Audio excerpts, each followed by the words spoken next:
오늘 제목은 전공과 자유를 주신 하나님 감사합니다 입니다.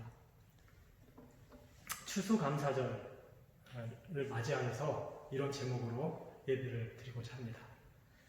추수감사절의 기원은 이미 우리가 잘 알고 있습니다. 영국에서 미국으로 건너간 퓨리턴들이 인디언들과 함께 초청하여서 예배드린 미국의 그 감사 예배가 기원이 되어서 오늘날 유럽 전 세계가 이 추수감사절을 드리고 있습니다. 그럼에도 불구하고 이 성경적 기원은 구약의 초막절에 있습니다. 오늘 우리가 읽었던 레위기 23장에서 말이죠. 레위기 23장 39절, 42절만 한번 다시 보면 이런 이야기가 나옵니다. 너희가 토지 소산 거두기를 마치거든, 가나안 땅에 들어가서 토지 소산 거두기를 마치거든, 일곱째 달 15째 날부터 이래 동안 여호와의 절기를 지키되, 이 절기가 바로 초막절입니다. 43절을 보면 너희는 이래 동안 초막에 거주하되 이스라엘에서 난 자는 다 초막에 거주할지니 이는 내가 이스라엘 자손을 애굽 땅에서 인도하여 내던 때에 초막에 거주하게 한 줄을 너희로 대대로 알게 하려 함이라. 나는 너희의 하나님 여호와니라. 이렇게 말씀하였죠. 그래서 레위기에 나오는 이 초막절의 의미가 첫 번째는 가나안 땅에 정착하여서 그 토지 소산, 내가 수고한 것의 결실, 그것을 얻는 것에 대한 감사죠. 그죠? 두 번째, 동시에 출애굽에 대한 기억을 가지고 이 초막절을 지키라. 이렇게 두 가지 의미를 주셨습니다. 지키는 방법은요, 노동을 쉬고요, 그리고 초막을 짓고 초막 안에 들어가서 먹고 자며 불편하게 그걸 지키는 겁니다. 풍성한 계절에. 언제까지요? 영원한 규례라고 합니다. 그러니까 영원히 지켜야 할 하나님의 기념인 것입니다. 이 토지 소산에 대한 감사를 먼저 살펴보면 농업시대 당시에 한 해 농사에 대한 결실에 대한 감사겠죠. 그렇죠? 하지만 오늘날처럼 과학기술이 발달하고 한 우리에게는 각종 기술과 전공을 통하여서 결실을 주신 하나님께 감사하는 날로 생각해야 되겠죠. 오늘날 농사 짓는 사람보다는 그렇지 않은 사람들이 많이 있으니까요. 그런데 여기에 하나의 문제점이 발생합니다. 예전 농사를 짓던 시대 같으면 하늘에 그 농사에 흥망성쇠가 달려있지 않습니까? 그래서 비가 잘 내려서 모두가 다 대풍이면 대풍이고 모두가 흉작이면 흉작이에요. 그런데 오늘날 이 전공과 그리고 내 기술과 내 실력과 지식과 돈과 인맥을 통해서 한 해의 결실을 따지는 오늘날 시대에는 이 결실에 대한 흥망성쇠한 성쇠에 대한 그 모양이 천차만별이겠죠. 그래서 우리는 감사를 드리면서도 감사보다는 상대적인 박탈감에 의해서 더 원망과 불평이 생길 수 있겠죠. 예를 들면 신문에 회자되는 빌 게이츠, 워런 버핏, 마크 저커버그, 그 페이스북을 만든, 그 다음에 일론 머스크, 테슬라, 이렇게 앞서가는 기업들의 사람들, 또 우리나라 사람 중에서는 손흥민처럼 그 몇천억이잖아요. 그런 사람과 1년을 꼬박꼬박 열심히 살아서 제 1000단위 사람이에요. 1년을 모아야 5천 정도. 그것도 사실 못 버는 사람도 있을 겁니다. 그런 그들과 비교해 봤을 때 자괴감이 들어가거나 불평이 들어갈 수 있습니다. 그렇죠? 이것이 문제예요. 내 실력과 내 형편에 따라서 보면 감사가 안 나올 수 있다는 것이죠. 이렇게 형편없을 수 있는 이런 결과보고 속에서도 우리는 감사해야 할 이유를 찾는 것, 그게 추수감사절의 의미라고 생각합니다.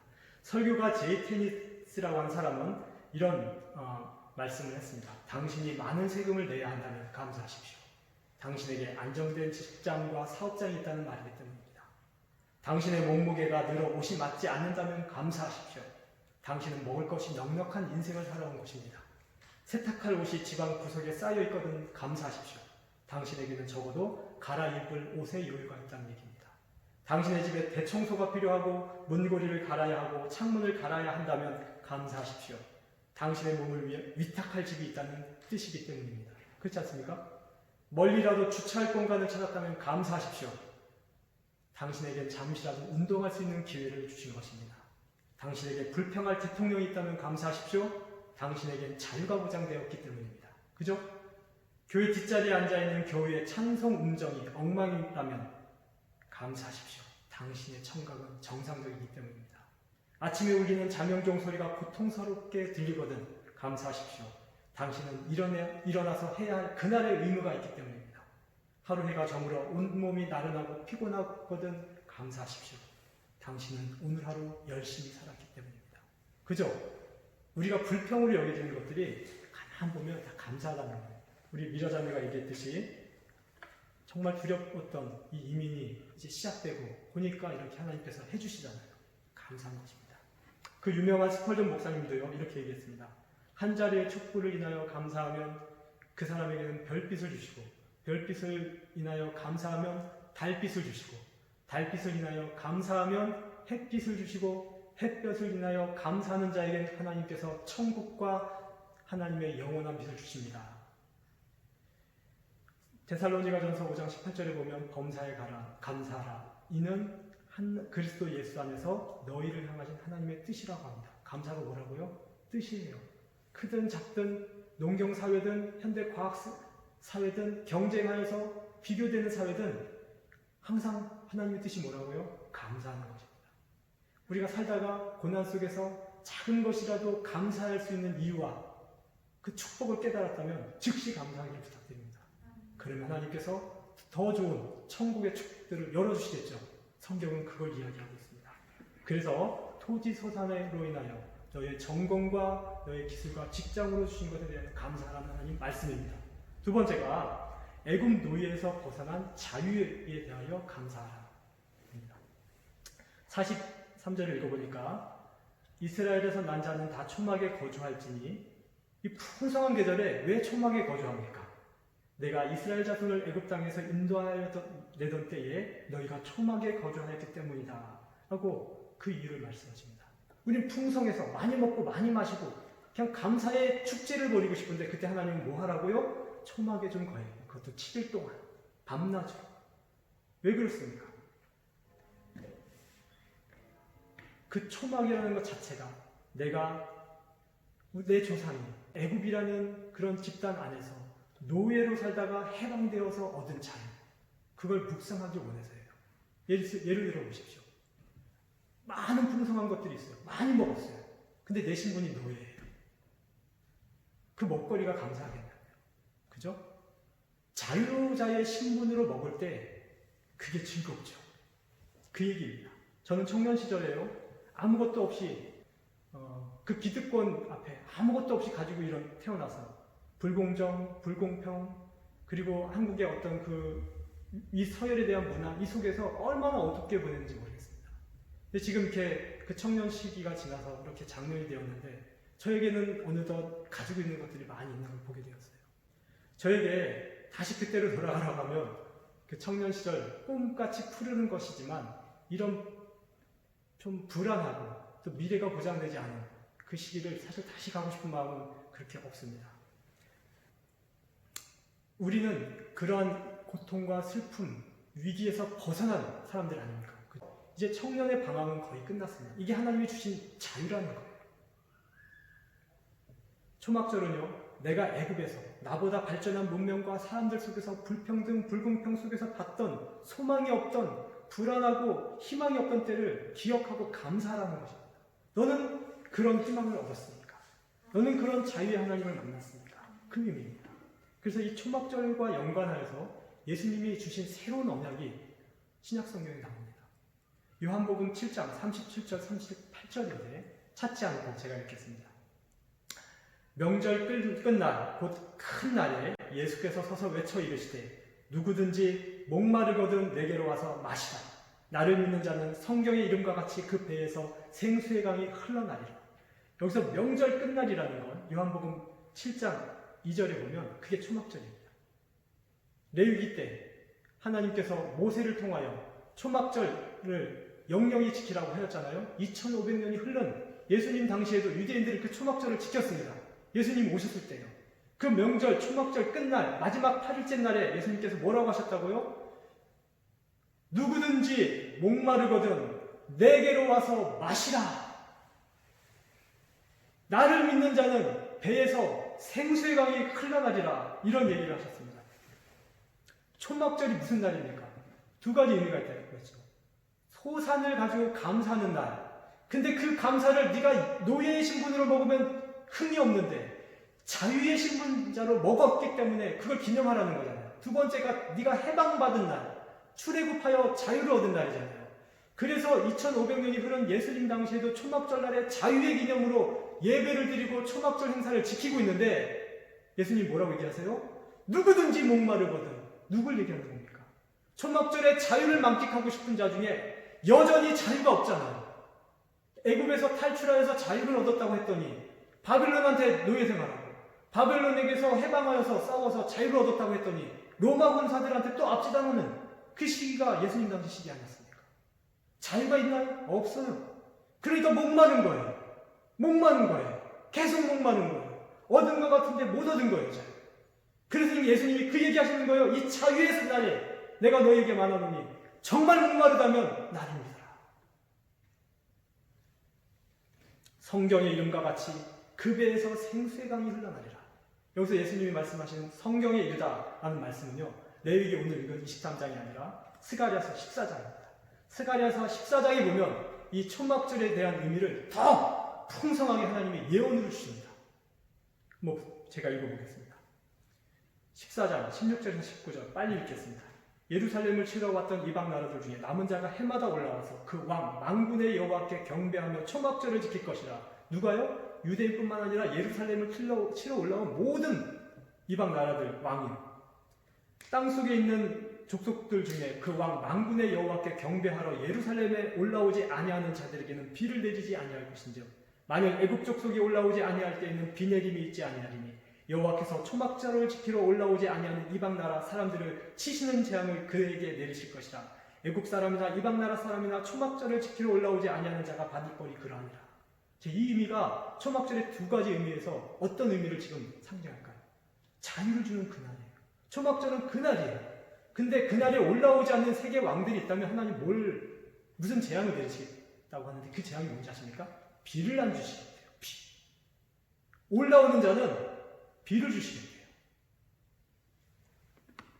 초막절을 지키는 자는 비를 주고 올라오지 않으면 온 땅에 비가 내리는데 올라오지 않는 그 사람에게는 비가 안 내린대요. 이 비가 뭘까요? 이 비가 바로 자유입니다. 자유. 이 비를 보통 성령, 하나님으로 생각합니다. 맞아요.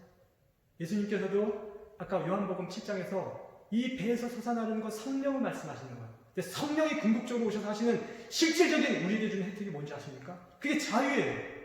그래서 이 비는 자유의 비예요. 스가랴서의 이 비, 그리고 예수님의 이 약속, 초막절의 목마름에 대한 약속. 스가랴에서는 이 비가 동해와 서해로 쭉 흘러갈 거래요. 영영이. 도대체 이 비, 그 예수님의 약속이 뭐라고요? 그게 자유입니다. 자유하냐 안 하냐, 자유한 상태에서 먹고 마시고 감사하느냐, 아니면 자유를 모르고 노예 신분에서 먹고 마시고 감사하느냐, 그것을 하나님이 지금 얘기하시는 겁니다. 뭐가 더 중요하냐? 먹거리보다 내가 자유를 가지고 있느냐, 그 얘기예요. 너에게 그 자유가 있느냐? 아직도 목마르지 않느냐? 그 얘기입니다.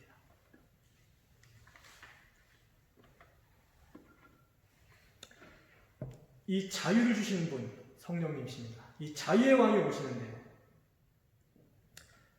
예수님께서 이렇게 얘기하십니다. 명절 끝날 곧 그날에 예수께서 서서 외쳐 이르시되 누구든지 목마르거든 내게로 와서 마시라. 나를 믿는 자는 성경의 이름과 같이 그 배에서 생수의 강이 흘러나리라 하시니 이는 그를 믿는 자들이 받을 성령을 가리켜 말씀하신 것이라. 아멘. 이 성령이 자유의 왕이십니다. 스가랴서 14장은요, 그 14장은 전쟁의 장입니다. 예루살렘을 정복하려고 하는 이방 나라들과 맞서 싸우려고 하는 전쟁 이야기예요. 그래서 예루살렘이 이기기도 하고 그 이방 나라들이 이기기도 하고 막 이래요. 그들이 왜 싸울까요? 자유 때문에 그렇습니다. 자유는요, 내가 상대 것을 뺏어야만 얻을 수 있는 거예요. 내가 상대를 이겨야만 가질 수 있는 거예요. 그렇죠? 바벨론 나라가 자유하려면 적국 예루살렘을 쳐부숴야 돼요. 예루살렘이 자유하려면요, 적 바벨론과 맞서 싸워서 쳐부숴야 돼요.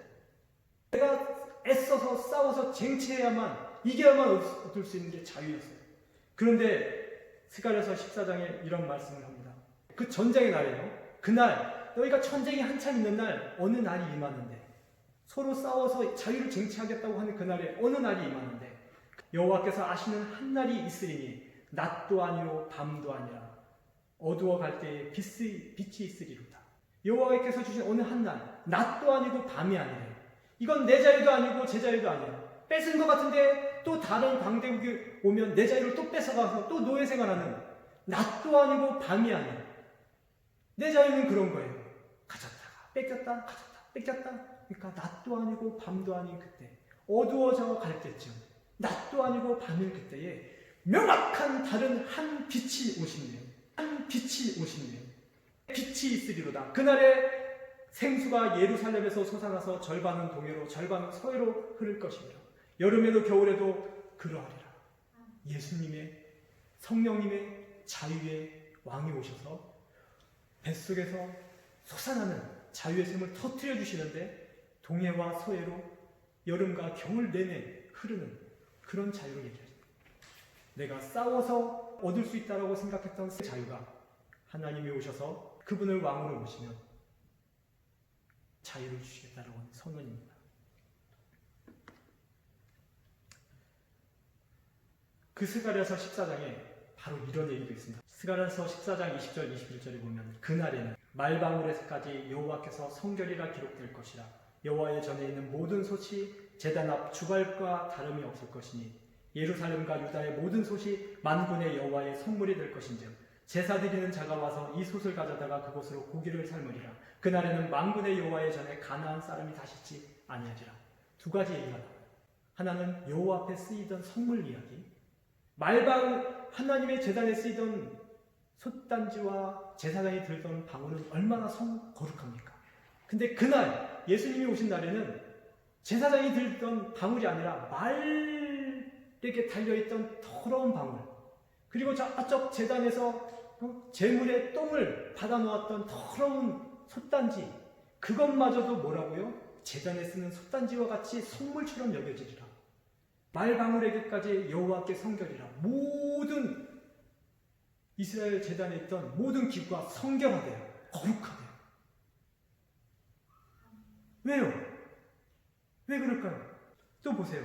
그날에는 만군의 여호와 전에 가나안 사람이 다시 없대요.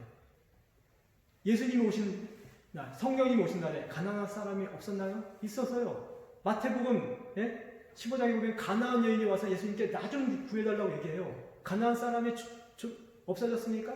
그런 게 아니에요. 하나님이 오시면 가나안 사람, 이방인, 말발구, 제단의 방울 구분 없이 자유를 주시는 왕, 성령님이 오시면 끝납니다. 해결이 됩니다. 그러니 우리가 초막절날, 감사의 제사, 감사의 절기에 육신의 소산의 감사를 기억해야겠지만 동시에 이 자유가 있느냐 없느냐 이걸 분명히 깨달아야 하고, 없다면 당장 가서 뭘 사야 됩니까? 자유의 왕을 사야지. 자유의 왕을 받아들여야 된다는 그 얘기가 아니겠습니까?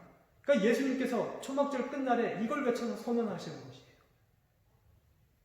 초막절의 의미가 이렇게 영적인 그리고 복음의 의미로 확대되어지고 실체로 드러난 것입니다. 그래서 히브리서에 보면 구약의 모든 절기와 제사와 안식과 월삭과 안식일마저도 그림자다. 본체는 누구예요? 예수님, 성령님. 너희가 그분을 믿어서 얻는 그 자유, 그걸 얘기합니다. 오늘날 많은 사람이 종교적으로 그리스도를 알 줄 몰라요. 또 성인으로 알지 몰라요. 그러나 이 자유한 복음의 메시지, 오늘 이 자리에서도 선포되고 있는, 오늘 하나님이 주일날 주일 예배를 드리라고 하는 이유가 있다면 사람들 모아놓고 하나님이 세를 부리려고요? 아니죠. 이 자유가 너희에게 있는지 그걸 전해주고 그 자유한 예배를 같이 만끽하자고 이 예배를 드리신 거죠. 그 하나님의 복음과 영혼과 구원에 대한 감사와 축제와 이 감격이 없다면 이 예배는 또 하나의 이단들이 드리는 제사와 다를 바가 없는 거죠. 그들도 이 가을의 계절에 결실의 계절에 감사하지 않습니까? 우리 조상들도 송편 만들고 달편 만들고 먹었지 않습니까? 우리가 그분들과 좀 다르다면, 그리스도인들서 다르다면 이 자유를 우리는 먹고서 먹는 송편이라는 거죠. 이 자유를 먼저 마시고서 먹는 달편이라는 거죠. 그래서 이 자유가 중요한 것입니다. 예배를 마치겠습니다. 감사의 절기에 감사하는 저와 여러분, 우리 전공을 통하여서 주신 하나님의 결실들을 가지고 이 시간 우리가 묵상하며 예배를 드리고 있습니다. 또 하나, 그렇게 고대 모든 나라들이 자유를 얻으려고 서로 침범하며 싸웠던, 그러나 영원히 소유하지 못했던 그 자유를 하나님께서는 성령님을 영접하면서 갖게 하셨습니다. 그 감격으로 살아야겠죠. 정말 부탁드립니다. 저는 이상구 박사님의 이 간증이 하나 기억납니다. 하나님, 이 자유를 얻었는데 왜 내 현실에서는 이 자유가 만끽되지 못합니까? 마치 막힌 돌담처럼 전진하다가 브레이크가 잡힙니까? 기적이 왜 이렇게 생생하지 않습니까? 그런 반문이 들어갈 때가 있어요. 근데 이상구 박사님, 그 엔돌핀 얘기하시는 그분이 이런 얘기 하셨더라고요. 이단에서 지금 올라오셨습니다. 저기 우리 기독교로. 세상이 포기한 암 환자들만 치료하는데 간단하게 얘기해요. 하나님 믿으면 이들이 치료가 나는데 어떻게 나는가? 복음과 메시지를 몰랐던 사람들이 치료 중에 이분은 메시지를 전하네요. 하나님의 복음의 자유. 그러면 어떤 환자는 암에 들렸던 DNA가 확 일어나면서 암세포를 다 치료하는데 삽시간입니다. 그래서 그분이 전하는 메시지는 그거예요. 아, 그렇구나.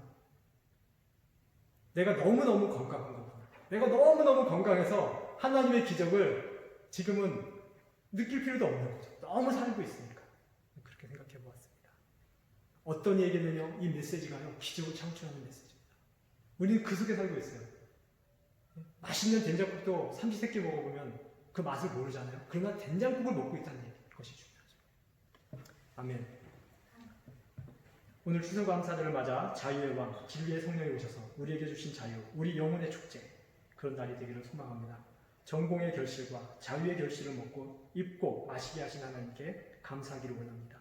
이 자유와 감사가 동해와 서해로 내 인생에, 여러분의 인생에 영원히 흘러가기를 축복합니다. 기도하겠습니다. 하나님 감사합니다. 하나님 살아계시죠. 그렇다면 이 냉랭한 시대에, 이 냉랭한 가슴에 이 하나님의 복음이 불이 되어져서 우리를 타오르게 하시고 자유의 햇불, 그 기치를 들고 살 수 있도록, 증거하며 살 수 있도록 힘있게 역사하여 주시옵소서. 예수님 이름으로 기도했습니다.